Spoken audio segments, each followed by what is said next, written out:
So, we have done an introduction to Revelation, and we've gone through the Olivet Discourse. And I found some stuff, and I stopped teaching for a couple of weeks, and I've looked over everything, and I have just decided that I want to tackle Revelation chapter by chapter. I just want to go through it methodically. I don't want to skip and jump around and everything because I feel like I'll get lost in all of that. We may not get through a whole chapter in a week, in a setting. As a matter of fact, I know we won't. So we'll go through the whole book over the next couple of months and get that. And this way, we'll get a true perspective of the book. I think so. And we'll also get that blessing that Revelation promises for the hearers and the doers and the preservers of the words of this prophecy. I'm going to recap a little bit today as we go through, just because I need to, bring in some stuff from before. We're going to start with the first chapter. So, let's see. Okay, so the first thing that we need to do is that we need to look through the eyes of Revelation, at Revelation through the eyes of the Tanakh. Because what is the purpose of the Bible? The purpose of the Bible is to reveal God to us, right? And so it's also to reveal Messiah through the scriptures. The letter of Revelation is no different. It is to reveal more of Messiah, just as the first line indicates. Okay? And it's not given to us just so we can know end-time events. That's not its purpose. The purpose of the revelation is to point us to Messiah. Yes. And to any events that pertain to Messiah. And to make us prepared, so to speak. So, the Messiah is the one who's called and set apart for a special mission. Mashiach means somebody anointed. Literally someone smeared with oil, as they did with the kings of old. Okay? To the Greek culture around them, this Jewish term and Jewish anointed one would not make much sense. But the Jewish people who received this revelation, they would have known what was being talked about. They would understand the terms. They would recall the prophecies in the Hebrew scriptures. They would understand about the kings and the priests and the prophets who were anointed to lead their people. They would understand all of the imagery that's going on in this book. And that's what's being communicated here. We've got a lot of imagery here. And in this first line, God has given a revelation to Messiah. Okay? Messiah is passing it on to his followers through an angel who is tasked with giving it to John. The Messiah is speaking. He has a lot to say. This is not the revelation of John, okay? This is the revelation of Yeshua. Yes. And everything. John is a scribe. That's basically what he is. He's a scribe. Yes. Means he writes things down. He writes things down. When I started looking at the book of Revelation in that vein, like it was all about Messiah and not about the end times, it made it so much simpler because you were always looking at the scary stuff, Right. rather than the stuff that was really important. That's what everybody wants to look at, is the scary stuff. That's why everybody loves horror movies and such as that. I mean, it's amazing to me why anybody wants. If you don't like the feeling of being afraid or the feeling of fear, why do we make ourselves afraid? And Isn't that the truth? it's because there's a rush to it. Yes. It's actually a chemical thing in our brains. My wife and my daughter, I had to make them go away all in Halloween movies and those what was it? The one about the vampire. The vampire, all the vampire stuff. Yeah. Oh, Yeah, I used they to were watch. all into the vampires Twilight and yeah, Twilight series. That's the Twilight movie. Well, And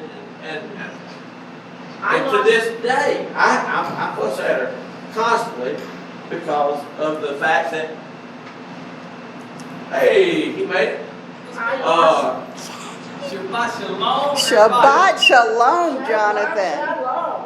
They like these real crime, Yeah, forensic file stuff, you Yeah. know, and it's just, I said, are Yeah, I you have- doing that? Are you planning something? The Lord told me about all that long time ago. It opens up stuff in your subconscious, whether you're sitting there watching it or not. Well- If you're playing it and that's going out into the room, then, You're absolutely right. yeah. Yeah. I don't like it. At the last church I went to, the youth pastor took all the kids at midnight to see that, the vampire series, Twilight. oh wow. And while that Took them all to church see it, is and Yeah. I thought, I just started watching I lost recently. so much respect. Y'all may have seen it several years ago, Lois and Clark Superman. Yeah, Well, I started watching the series again not long ago, and this week a couple of shows was showing some devilish, demonic stuff, and I thought, wow, I said, even back then, the devil was penetrating some of this evil stuff. yes, Yeah. absolutely, yeah, absolutely. yeah, it's scary how it's penetrated even the church. Oh, that's for sure, that's for sure. And we get, because of things like the Left Behind series and this, that, and the other, you know, we get focused on all of that stuff to where we don't really read the words. And if you go through it real slowly and methodically, it says a whole lot different stuff Exactly. than what we've been conditioned to believe. So yeah. Okay. Revelation 1:1. The revelation of Yeshua the Messiah, which God gave him to show to his servants the things that must soon take place. He made it known by sending his angel to his servant John. So in this verse we see several things. The opening provides a description of the letter's contents. It is a revelation of Yeshua the Messiah. Like I just said, it's not a revelation of John. John is just, I have the messenger here, but he's not even the messenger. The angel is the messenger. He's just the scribe. He's writing it down. It shows its purpose, to show his followers the things that must soon take place. Okay? And it shows that God has sent a messenger, an angel, to relay this information. And as we have discussed, the book of Revelation follows along Okay. I can't even say the word now because I've got my tongue twisted. I was going to say apostolic literature, but that's not apocalyptic literature. Yeah. I would have never been able to help you. Yeah, I would tripped on that one. I like that music, you know, that apocalyptic music. Yeah. Say it again. But yes, so it follows along the vein of apocalyptic literature of its time, which showed biblical truths or faith truths through imagery. And a lot of times it was animals and things of that nature, and had angels in it. And there's a bunch of revelations going on. I don't remember if it was you brought it out a couple of weeks, but I think it was Lisa brought it out last week, that soon doesn't mean soon like any day now. It means like fierce or something. Okay, yes, now yes, I'll bring that out, talking about the wrath. Yes, that was what we discussed several weeks ago. Okay. With wrath is how one of the translations reads, and we'll go through that. Let's see. All right, come on. I remember some things, but There we it go. just all gets blended in now. Okay, yeah. So our Greek translations say things that must soon take place. And the word for soon is tachē, soon, quickly, speedily. Now, Nehemiah Gordon's translation, and this is what you're talking about, Sue, from a Hebrew copy of Revelation, that which was necessary to be with wrath. But shezeth, that's the Hebrew word that's used in that scripture verse that he translated from.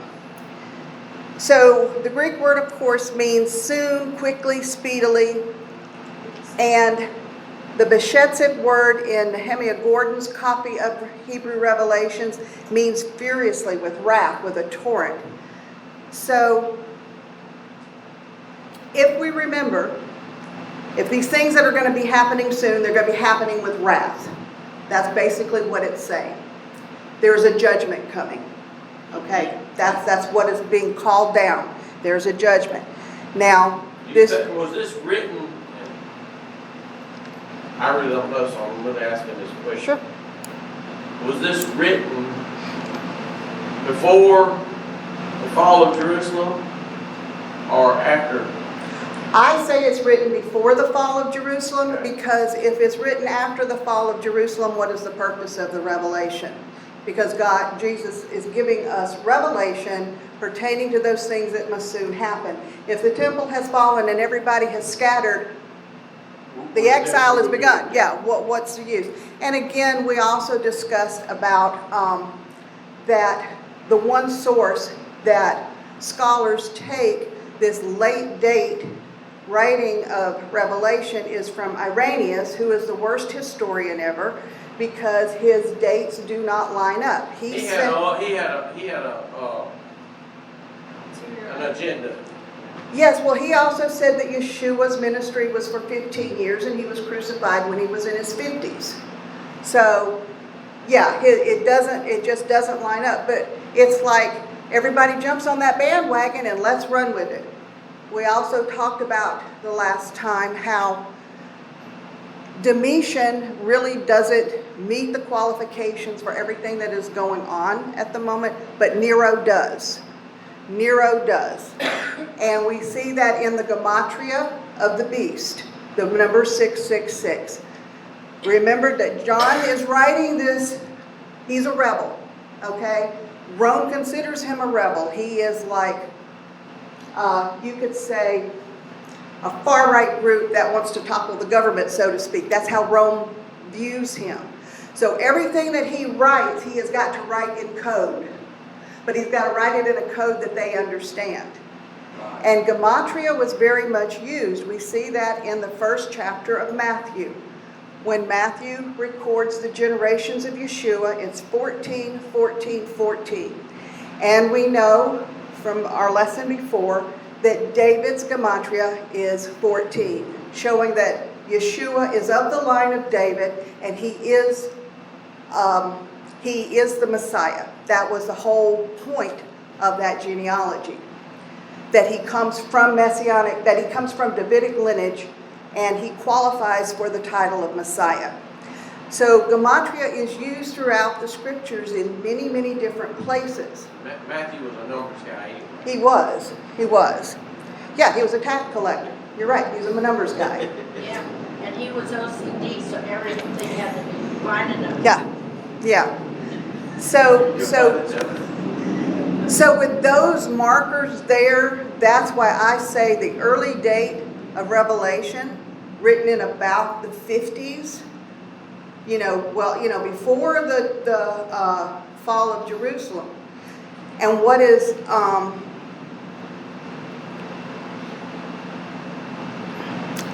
the Bible, I'm trying to get a thought here.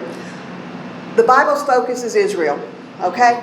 Yes, It's not America. yes. It's not any of the other nations. If the other nations play a role, it's the role they play in regard to how it affects Israel, Right. okay?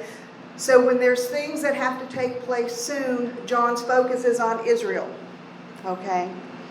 And the Jewish people, those who are grafted in as well. That is who this revelation is written for.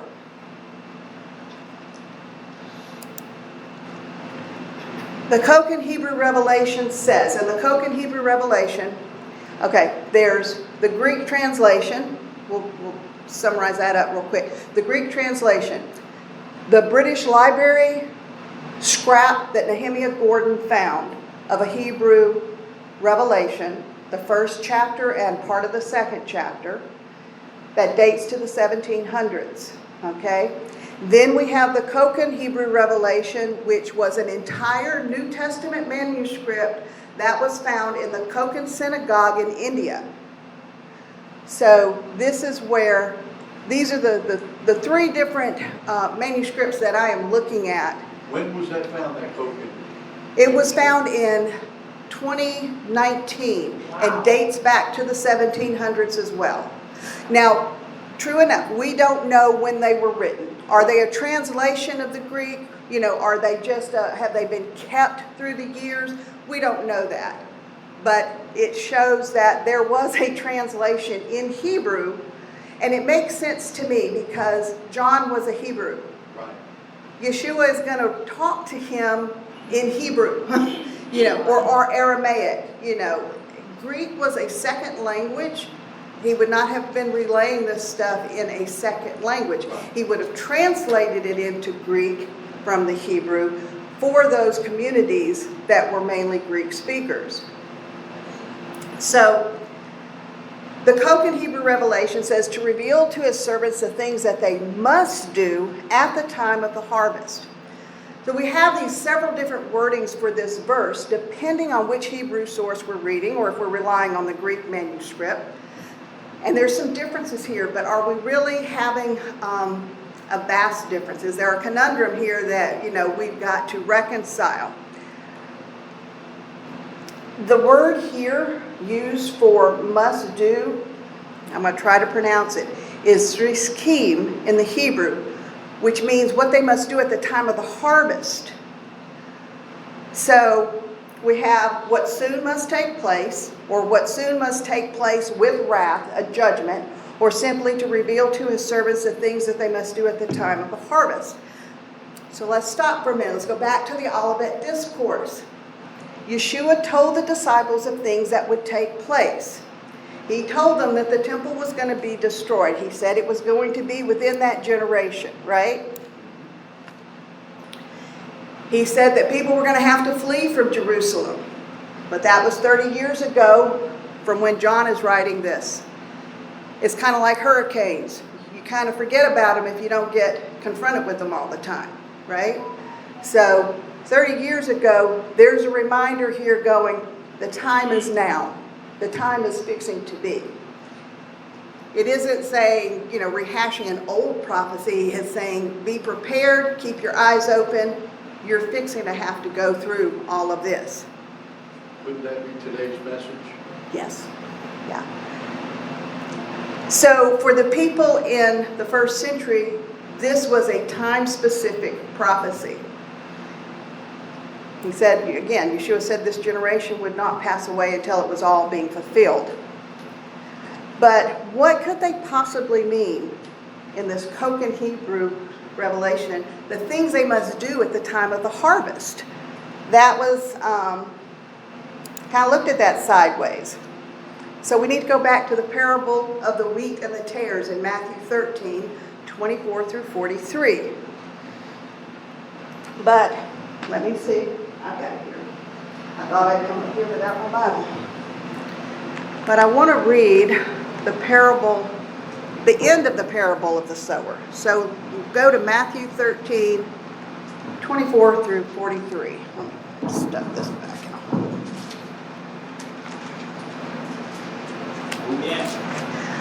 Matthew 13, 24 through 43. I got it marked and I can't even get it to go where it's marked. There we go. So, Matthew 24. It's amazing how much they look alike.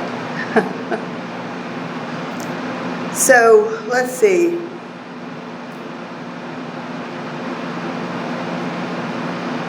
I'm going to say 24 through 43. Okay, here we go. Yeshua put before them another parable.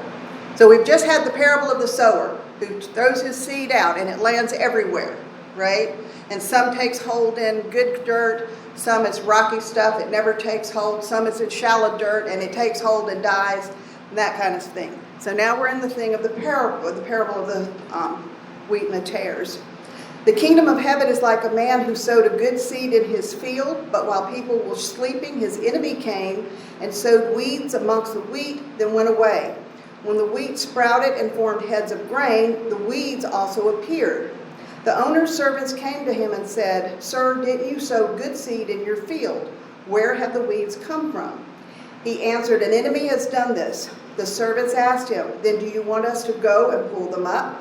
But he said, "No, because if you pull up the weeds, you might uproot some of the wheat at the same time. Let them both grow together until the harvest. And at harvest time, I will tell the reapers to collect the weeds first and then tie them in bundles to be burned, but to gather the wheat into my barn." Yeah.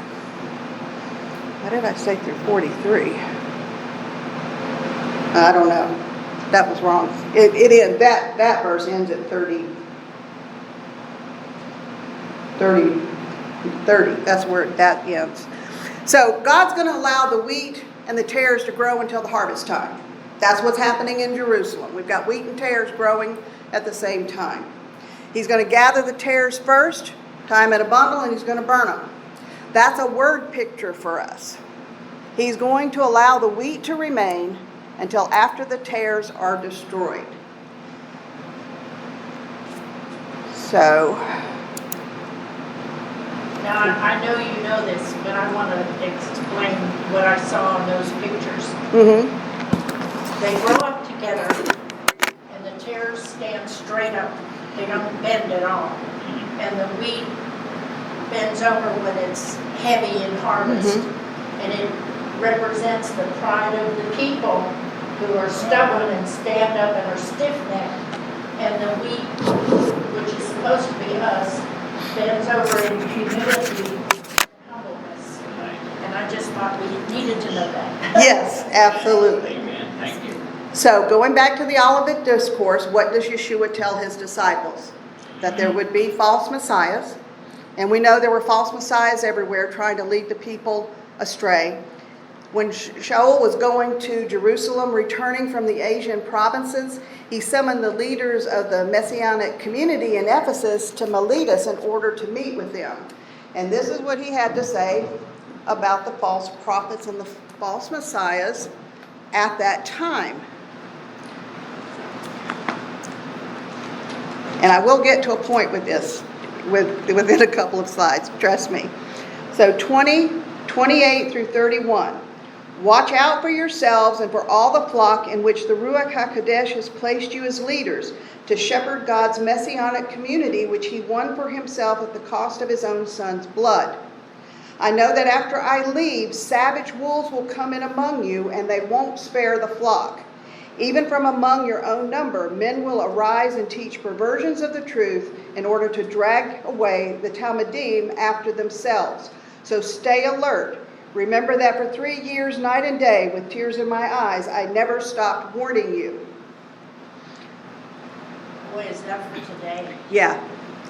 So then we come to wars and rumors of wars. There was a war everywhere going on at this time. There were rebellious factions that were rising up all over Israel, challenging the Roman authority in Jerusalem.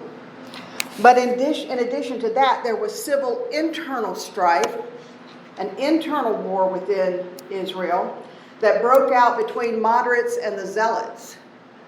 As the siege of Jerusalem began, factions of Judeans were murdering other factions of Judeans.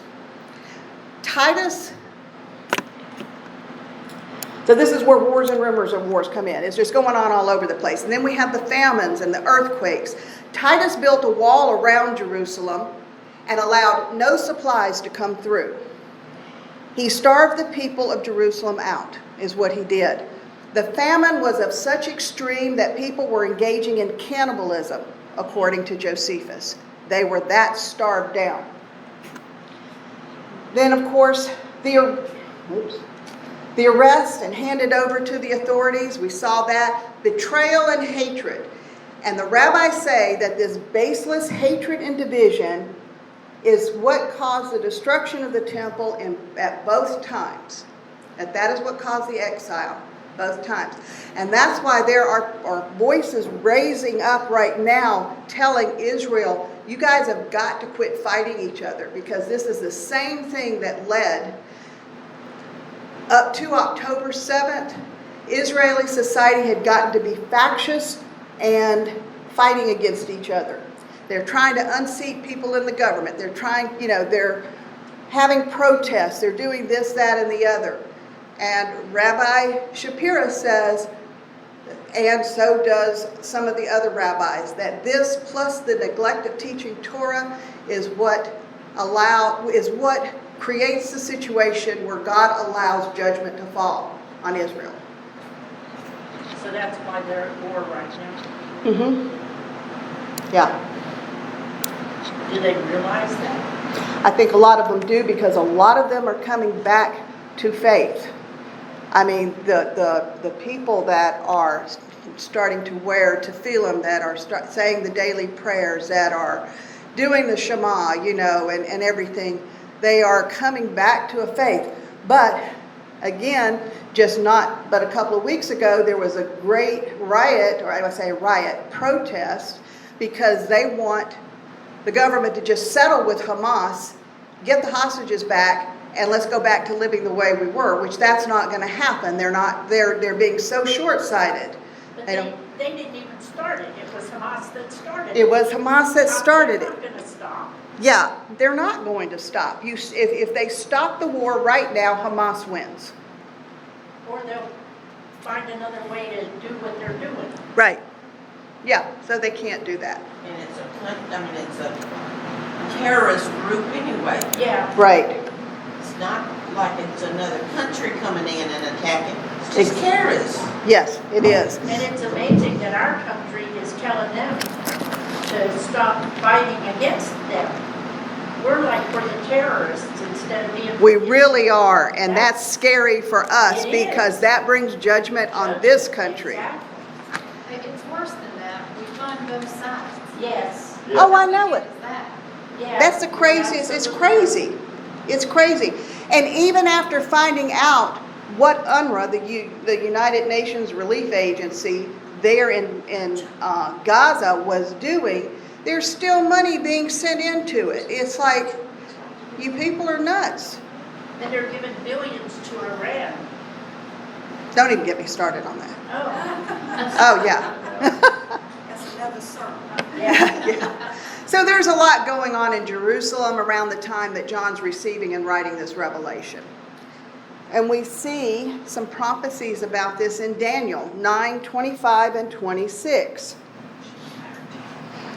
Let's see.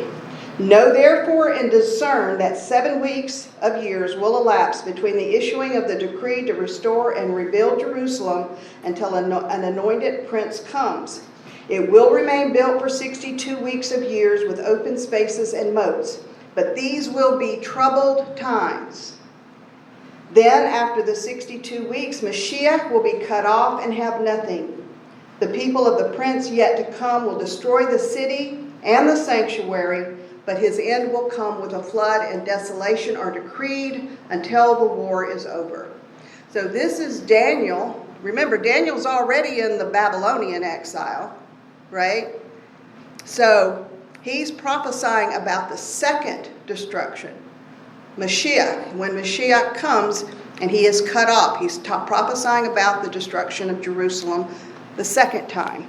And it's going to be even worse than the first. Every cycle is more intense. Yes. Yeah. I'm going to start putting this stuff in there instead of having to read all from the Bible so I can keep my microphone. Okay, but look, just like the tares in the wheat, Yeshua is saving the wheat, saving the harvest, and allowing them to escape. This is what this whole message is about. He's telling them they're being given forewarning that the rest of the nation is, while the rest of the nation is tied up in endless fights with battles and hatreds, and he's giving them warning, y'all get prepared, you're fixing to have to leave. Throughout everything that's going on, he's showing them, I'm fixing to provide you a way of escape. He's doing that for us too. Yes, he is. And we've already said that prophecy is cyclical. It runs in cycles. It doesn't, it pertains to a time, but it also pertains to other times, because as far as time is concerned, in the Eastern mindset, it goes in a cycle. These caves are not coming to the ranch first. So Luke 21, 20 through 24 says, let's see, find it here. So they kept a close watch on the situation. Wait a minute, am I? Luke 21, I'm sorry, 21. I was fixing to say, that doesn't sound right. Chapter 21, 20 through 24. Okay. Those in Judah must escape to the hills. Those inside the city must get out, and those in the country must not enter it. For these are the days of vengeance, when everything that has been written in the Tanakh will come true. What a terrible time it will be for pregnant women and nursing mothers. For there will be great distress in the land and judgment on the people. Some will fall by the edge of the sword, others will be carried into all of the countries of the Goyim, and Jerusalem will be trampled down by the Goyim until the age of the Goyim has run its course. So that's what Yeshua is forewarning them about. And he's saying, y'all need to get ready. So that is where my wheat and tares analogy comes in. Your words and teams. Yes. But we can tell you. Yes. He is prophesying that everything is, the tares are fixing to get burned. Those people that are doing this fighting, that have fallen away and everything, we're fixing to see judgment fall on them. And so he's telling the harvest, get out of the city. Yeah. That's why it's so important to keep telling our families, don't ever give up on your family. Mm-hmm. So, I said this the last time, Rabbi Eric says that Scripture is very seldom that we see people seeking revelation from God. It's always God reaching out, giving revelation for the time that, for a mystery to be revealed. Yes. So John is not seeking this revelation. An angel of God comes to him to reveal the words of Yeshua as has been given to him by God. He is sent because it's time for God's people to understand what is about to happen. Okay, let's see. So we've already mentioned that this was a 30-year ago thing with the Olivet Discourse, and now we are getting closer to the time and they have to be reminded about what is going to happen. So Revelation 1:2, and this is a translation from the Greek. Yeah, he's writing in Greek there, I see. Yeah, can you see that? So Revelation 1:2, who testified to the word of God and to the testimony of Yeshua the Messiah, to everything he saw. It's Greek to me. Yeah. So this is the Kokim Hebrew manuscript translation by Dr. Miles Jones. Elohim gave notice by his servant John, who delivered the word of Yud-Heh-Vav-Heh along with the testimony of Yeshua the Messiah about all that he saw. A little bit of difference there. Now this is the one from the Hebrew Revelation that Nehemiah Gordon has.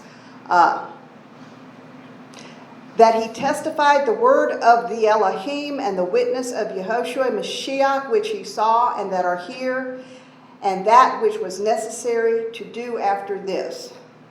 That's the way that translates out. So when we say John testifies, what are we saying? The Greek word is martyrio, which means to give evidence, to bear witness.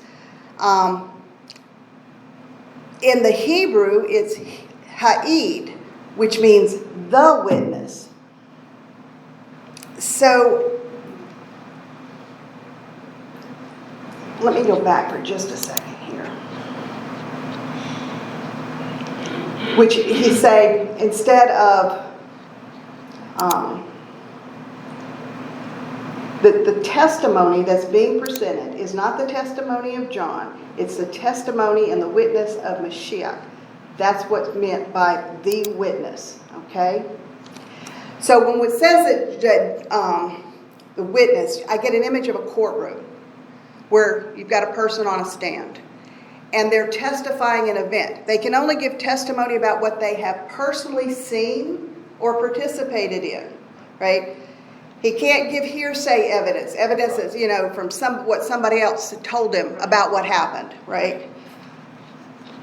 So from both the Greek and the British Library Hebrew, we're being told that John witnessed these things, and it wasn't just information that someone passed along. He was actually in this vision that is happening. So you want a Hebrew lesson there?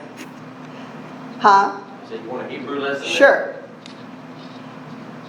The hey, of course, is the in the thing, but Mm-hmm. it is, but the I is an I, which Mm-hmm. means that you saw something. Yod is a hand and the D is the door. So you it's like you were looking out the door. Ah, And cool. You saw something. I love Hebrew. Yeah. It's so fascinating. I know 4 languages now. I was born into English, I learned Spanish in school, and Hannah's now teaching me Greek and Hebrew. So in the Koken Hebrew manuscript, what we have is John is writing the words that Yeshua is giving him, but not only that, we're seeing that in that manuscript, not only is the angel there, but Yeshua is there from the beginning, which follows along with the King James translation, because it says that both of them are there at the same time. The other ones say just that an angel came to him, but it's actually Yeshua and the angel are both there with this testimony. Now, I found another translation of the Koken Hebrew, which I have found fascinating. It's by Janice F. Braca, and she is studied advanced biblical Hebrew and ancient Hebrew linguistics at Israel in Jerusalem. And this reads the way she has translated: the witness is the word of Jehovah and the testimony of Yeshua the Messiah and of what he saw. Now, the Hebrew that Nehemiah Gordon has is totally different from the Hebrew of the Koken script. The words don't match up. I read them side by side. They're not matching up. But you get some interesting meanings when reading all of them. We don't have the source materials from these manuscripts, but again, we can glean some information from them. So, the witness in this case is the Word of God and Yeshua the Messiah, not John. And there's an interesting translator's note about the testimony. That's the word testimony here, edut. It says edut is also referring to the Torah, as in the Ark of the Testimony described in Exodus 16, 34, 35, and 36. Again, we're bringing the Torah into Revelation. So we've got a testimony here. The testimony is referring to Torah.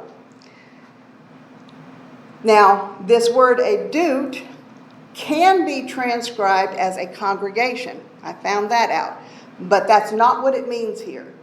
It's not a witness of a congregation or anything else. It's a witness of the word, the Torah, as it's giving to us. So we know that Yeshua is the Word of God made flesh. So this is the witness of all of Torah we're seeing is coming into, we're getting revelation all the way down.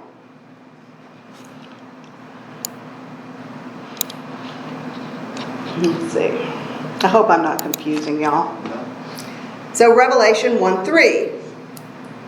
Blessed is the one who reads about the words of this prophecy, and blessed are those who hear and who keep what is written in it, for the time is near. That's the Greek translation.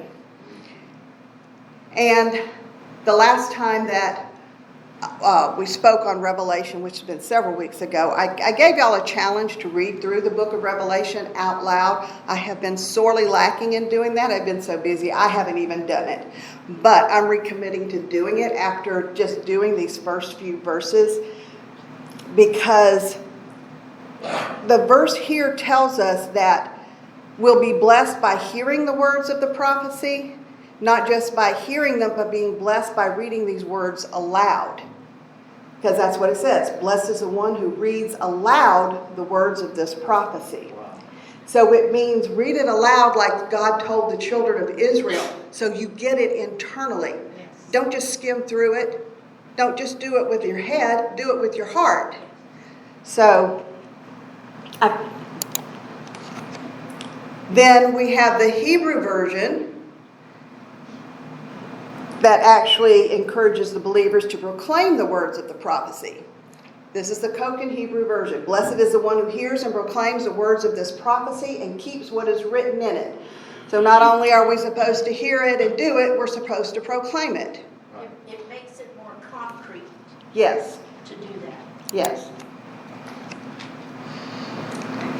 And then in the British Library Hebrew, it says, happy is the man who reads and the ones who hear the words of the prophecy and guard here those that are written in it, for the time is near.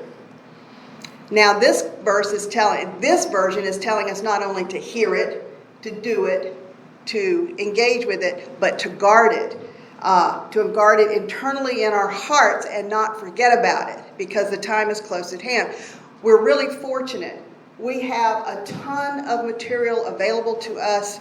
There are more Bibles available in the United States. You can go online and find free resources all over the place. You can engage in Bible study to whatever extent that you want to. Multiple commentaries, multiple translations, multiple of everything. We are the most spoiled and blessed of people. We actually are. Yeah, we are. We don't have to hide our faith. We can meet and worship wherever we want to, except during COVID. For now. Right. But when something gets so commonplace, we tend to lose the value of it. So we tend to ignore it and let other things take priority. So I'm as guilty as everybody else. I get mired down in my daily life, and it's like, I'll get to you, God, I promise, and then I fall asleep at my desk type thing. But one day these Bibles and all this information may not be available to us.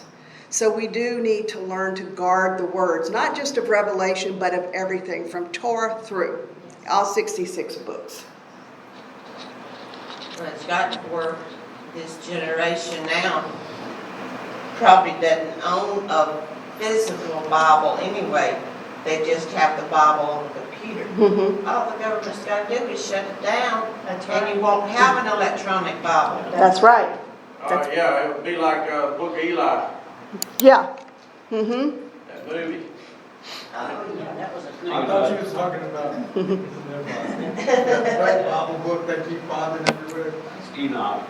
Yeah, I thought you. So in this verse that I just read, the Greek word is terio, which means to watch over, to observe, to guard. And it's similar to the Hebrew word shamar, to guard, to maintain, to preserve, to safeguard, to do. We're not supposed to be passively guarding or maintaining God's words. If we remember from long ago when we were talking about the children at Sinai, the people at Sinai, when God said Shema, he said hear, but hearing wasn't what he wanted them to just do. He needed them to do too. Yes. Yes, that's what Shema means. So when we're being told to hear, we're being told to hear and engage it. We don't wait for somebody to read the words aloud to us. We read them ourselves, Yes. We ponder them, we take them into consideration. And then when the warning's given, we're ready. And we midrash with each other, and we uphold each other, and we help each other. And that's what all of this is about. This is what Revelation is about. It's for his people to be prepared to be in the Word and to be ready to help each other through the times of distress. We're to walk out our faith on a daily basis. And it doesn't necessarily, that means not just big tribulations, but little things too, that we should try to help each other with. little things actually sometimes get you more than the big things. That they do. But another reason to guard and preserve them is so that they can be passed down to the next generation. Because we can only preserve God's words if we know what they are. And we do our children a great disservice if we're not passing them on to the next generations. But this is the Janus Baca translation of the Kochen manuscript, and how totally different it is. And I want to stay with this for a minute. Holy are the reader and the hearers of these prophecies, and those establishing what is written. So those who read and hear are considered holy in her translation. When And, it says establish, doesn't that refer to doing? huh? When it says establish, Mm-hmm. that would kind of refer to doing. Right. So in the British Library scrap, the word used at the beginning is ashrei, which means happy, overjoyed. That's the word that's there. But in the Kochen manuscript, the very first word is kadosh, holy, sanctified, and set apart. So this goes back again to the giving of the Torah on Mount Sinai. In Leviticus 19:2 it says, speak to the congregation. There's a whole lot of difference between them two words. Yes, there is. Leviticus 19:2 says, speak to the congregation of the people of Israel and say to them, you shall be holy, for I, the Lord your God, am holy. And as we learned when we studied Torah, the concept of holiness and being set apart does not mean perfection. It doesn't mean that. It's not a condition of being perfect, without flaw or blemish, because that's not something we can attain. And God doesn't put something in front of us that we cannot attain. Right. Right? The concept was of Shema, hearing the word of God and obeying it, listening and doing. And learning to listen and do, the more you walk, the further you walk with God. 1 Peter 1:5-6 says, but as he who called you is holy, you also be holy in all your conduct, since it is written, you shall be holy, for I am holy. Again, holiness is a conduct. It's what we do. But we can only attain the holiness by first listening and hearing, and then we sanctify ourselves. If we're holy, sanctified, and set apart, we should be happy and overjoyed. There you go. Perfect. But now I want to say this. This is not a works-based salvation thing. It has nothing to do with being works-based. This is a fruit-based expression of the relationship we say we have with God. If we say that we are God's people, then our fruit should bear out by the way that we conduct ourselves. And has nothing to do with salvation. That's what James said. Mm-hmm. Too. And joy is a fruit of the Spirit. Right. Revelation 1:4. John, to the 7 churches that are in Asia, grace to you and peace from him who is and who was and who is to come, and from the 7 spirits who are before his throne. Let's see. That's the Greek version. This is the Kochen, Dr. Jones Hebrew translation. Even between the Kochen translation, there's a vast difference between the way Dr. Jones translates it and the way that Janus Baca does. And I find that very interesting. So it's like he tries to hold on to more of the Greek. Then she's transliterating precisely the words, and it's like he's trying to hold on to more of the Greek translation that we've come to know. And so he kind of incorporates that into his manuscript. I, John, who preceded the 7 assemblies of Asia Minor, grace and peace to you from he who is, who was, and who will be, and from the 7 spirits who stand before his throne.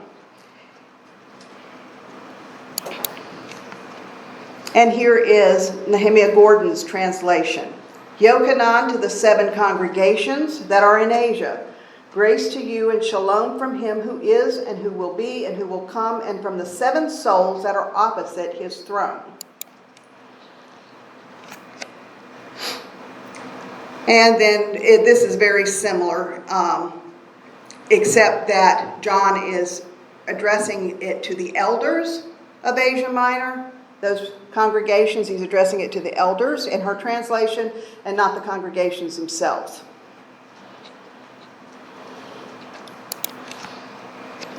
So the word Asia and this, I'll show this.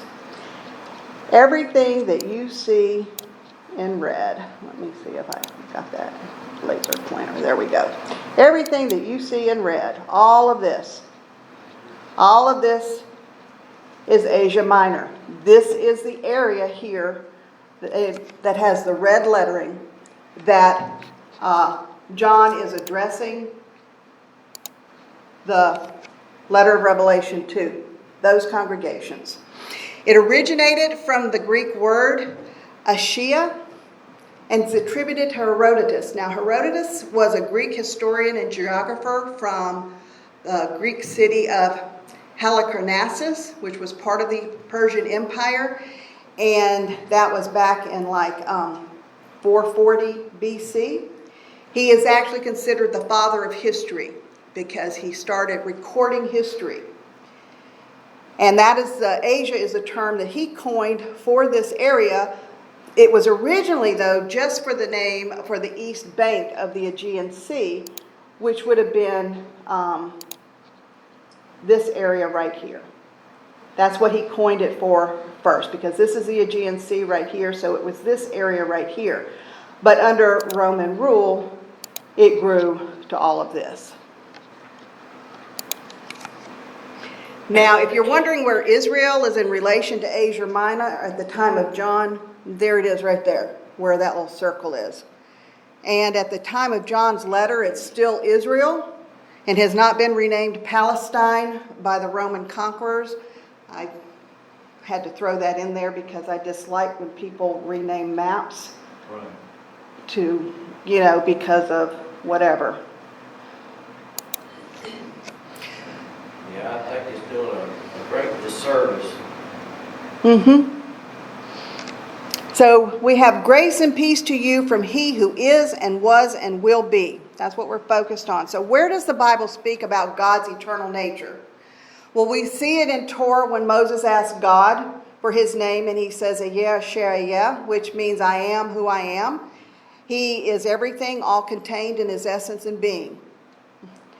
Habakkuk 1:12 says, Adonai, haven't you existed forever? Psalm 93:2 says, your throne was established long ago, and you have existed forever. And then we have Isaiah 44:6. Thus says Adonai, Israel's king and redeemer, Adonai Zebaoth, I am the first and I am the last. Beside me there is no God.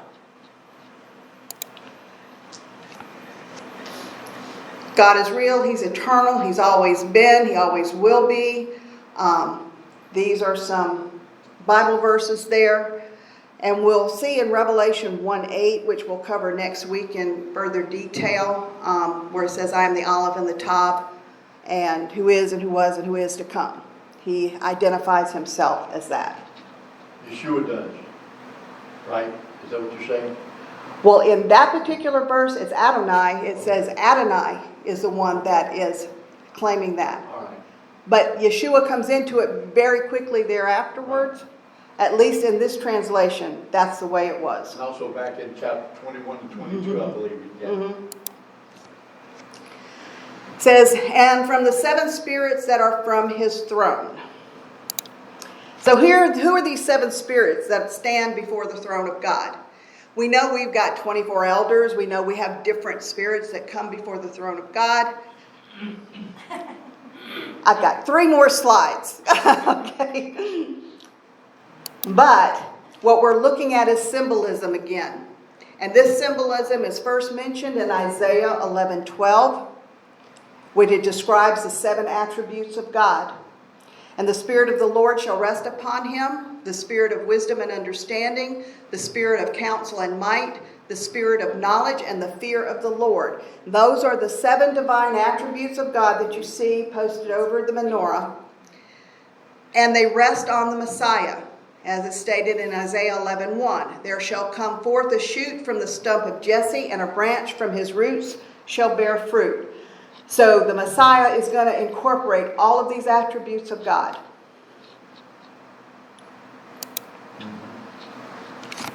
And this is from the translation notes of Janice Baca in the Kochen translation. It says, also consider that in Isaiah 11:4-5, it describes in detail the seventh spirit of Jehovah as one who is a right ruler.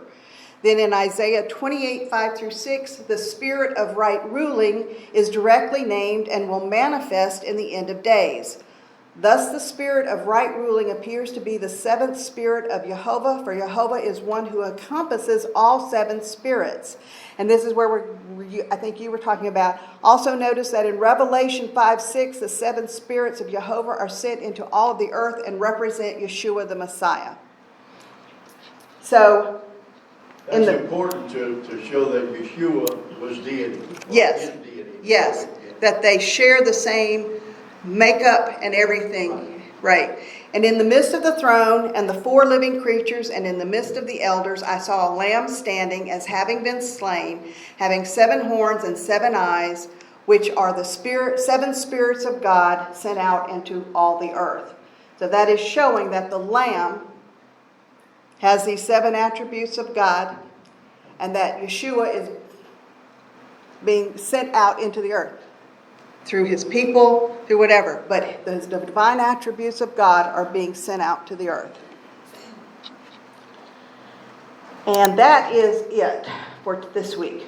We'll continue next week with the next. I hope I did not confuse y'all. I mean, I know I'm going back and forth between these translations, but some of these translations bring in such different wording that it gives it a really deeper meaning when you look at it. That's what I was going to say. They don't give you like one's right and one's wrong. They just give you a different perspective from each one, just like the 4 Gospels do about the life of Yeshua. Exactly. And on there it said the fear of the Lord was one of the Yes. attributes of God. And what I see in that is like a king. You have respect of the office you were in. And God does. He don't just fly off the handle. He has respect for the office that he, of being God, of being a just God. And that's part of that. That is the justice of God, the judgment of God. And that's where comes in that word right ruler. Somebody who rules righteously and in justice and is holy. That's where that all comes He from. wouldn't be, in all of his Of self. No. It's kind of different from Yes. how we think that word means. Yes. You're Well, absolutely some right. people's presence just commands respect. Yes. Yes. And it's like Solomon and all of his array, and then the Queen of Sheba coming because she's heard about it, to see what all the fuss is about, But then when she sees him, it's like she's in awe of him, And then, so it's not something that he has for others, but is what his presence draws out of them. Yes.